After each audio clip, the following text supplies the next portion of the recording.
Hey everyone, I hope you all are doing well. तो आज मेरा IBPS क्लर्क मेंस एग्ज़ाम था।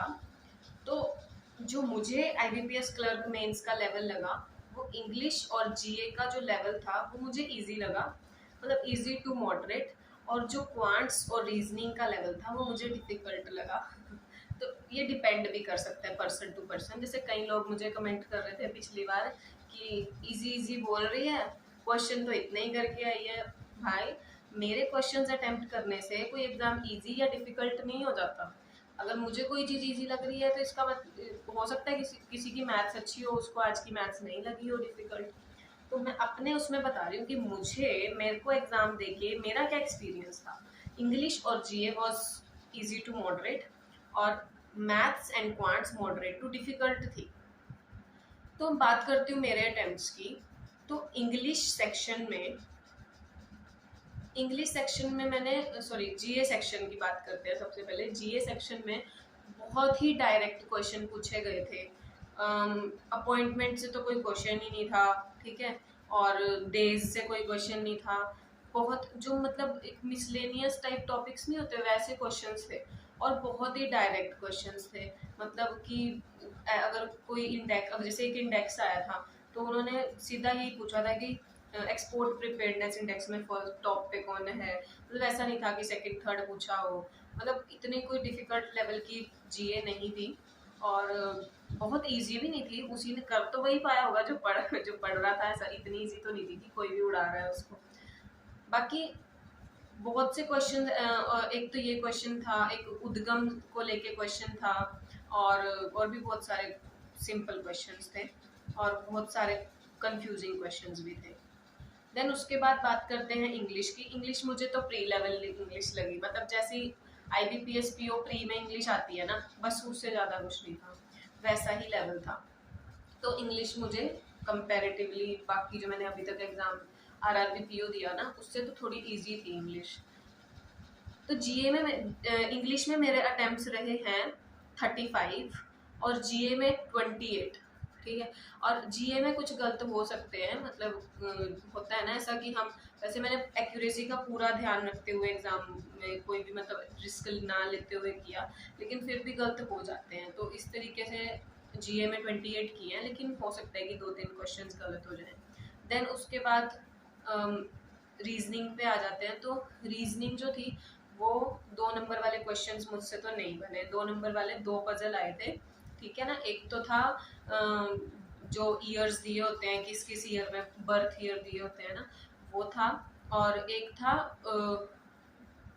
Houses they रखे थे कि उन लोगों को अरेंज करना था उन हाउसेज में, और 4 वैकेंट थे। 13 हाउसेज थे, 4 वैकेंट थे, ये क्वेश्चन था। तो मैंने इस पर काफ़ी टाइम वेस्ट किया, बट मेरा नहीं बना। देन 1 नंबर वाले क्वेश्चन सारे ही डुएबल थे, बजाय कि जो इसमें एक वो आया था ना, इनपुट आउटपुट ही शायद, और नहीं, इनपुट आउटपुट नहीं था, थोड़ा कोडिंग कोडिंग टाइप था कुछ। और एक मतलब थोड़ा थे, बड़े बड़े जो क्वेश्चन थे वो कंफ्यूजिंग थे, लेकिन जितने भी क्वेश्चन वो 1-1-1-1 मार्क्स के थे। और जितने भी वो लॉजिकल रीजनिंग थी वो मैंने सारी की। और रीजनिंग के अटेम्प्ट्स जो मेरे रहे वो रहे 21 अटेम्प्ट्स रहे रीजनिंग के। लेकिन मुझे लगता है कि रीजनिंग में इससे अच्छा हो सकता है। मतलब 25 तक तो रीजनिंग में अटेम्प्ट जा सकते थे, और बाकी ठीक है, 21 करने में भी बहुत जोर लगा।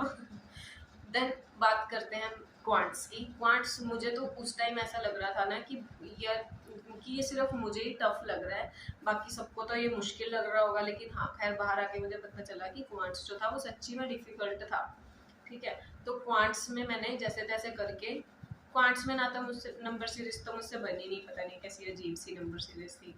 देन क्वांट्स में DI मैंने बनाई जो गवर्नमेंट और प्राइवेट ऑफिस पे थी। उसमें से मैंने 2-3 क्वेश्चंस किए।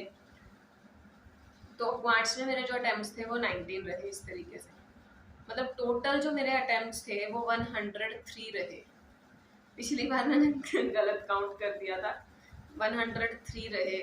हाँ, तो 103 अटेम्प्ट्स रहे। तो और गलत भी हो सकते हैं बहुत सारे, बट RRB PO की तरह ना मैं वो नहीं हूँ, मतलब डीमोटिवेटेड नहीं हूँ एग्ज़ाम देने के बाद, या फिर वो नहीं हूँ बिल्कुल भी कि, क्योंकि उस एग्ज़ाम में ना मैं स्टक हो, अभी ये एग्ज़ाम मेरा क्लियर हो ना हो, बट मुझे ये पता है कि हाँ मैंने अपने फुल पोटेंशियल के साथ और मैंने अपने पूरे होशो हवास में ये एग्ज़ाम दिया।